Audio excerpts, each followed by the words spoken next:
Hello guys, welcome to my YouTube channel. It's your girl Julie Luli. If you're a returning subscriber, thank you for always being here, and if you're new here, welcome, and don't forget to subscribe, like and share my video. Don't forget to comment too. So on today's video we are traveling to Nairobi from Voi. So this is more of a travel vlog. It's my toddler's first time traveling to Nairobi, and I would like to do it with you guys. So one thing I noticed is when you have a toddler, you don't have to carry a lot of things. I didn't know that. I wish I knew, because the whole journey was so stressful, was so hectic, and was so tiresome. Like, I got tired 100 times. Oh my god, my toddler was there, wanted to be carried, and I needed to carry all these bags you can see. So my toddler was sleeping and I got so tired, guys. Like, I wouldn't advise anyone to travel with a toddler. Alafu you carry so much things. If you're traveling with a kid, just carry little things. So we boarded our train and our journey started. Tulisafiri like salama, but oh my god, it was a very hectic journey. I didn't know it would be that good and bad at the same time. And guys, by the way, this is my first time doing a voiceover, so you will bear with me. We got to Mtito one day and we stopped for like 20 to 30 minutes. Was it? Yeah, 20 to 30 minutes. Tuliona hapo manyani, and hizo nyani zilikuwa zinanibamba, by the way. Zilikuwa zinajikuna and then zinatoanisha some things and then zinakula. I didn't know. I was so shocked. Like, hizo ni nini zinatoa zikikula?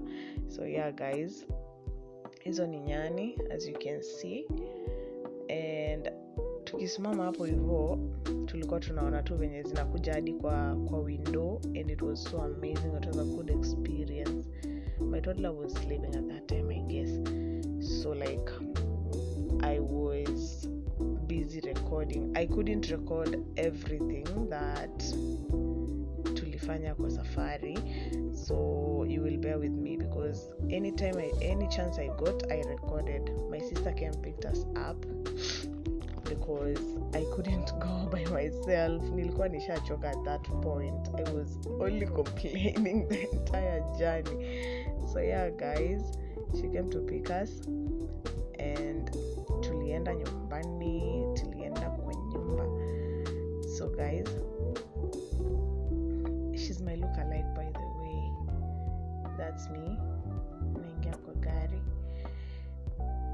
And guess what? Mtoto wangu anatembea. I'm super excited. I'm overexcited, by the way. Seeing my child grow gives me peace. It gives me peace, by the way. It makes me feel like I'm doing something, you know. I'm a good mother. Oh my god, at that point my phone was hanging and ikavua sasa. I will not record in peace. Anyways, we started our journey tukienda kwa nyumba sasa. So ndio sisi hao tukatoka kwa station heading home, and we got home. And guys, I know I've not been here for some months, for some time I've not been here, but guys, please bear with me. I had a lot going on, and I'm still working on my YouTube, so don't worry guys, I'll be here with you. So msiache kunisupport, kindly keep on supporting me, because hata niende wapi still nitarudi tu hapa for you guys, just for you, okay?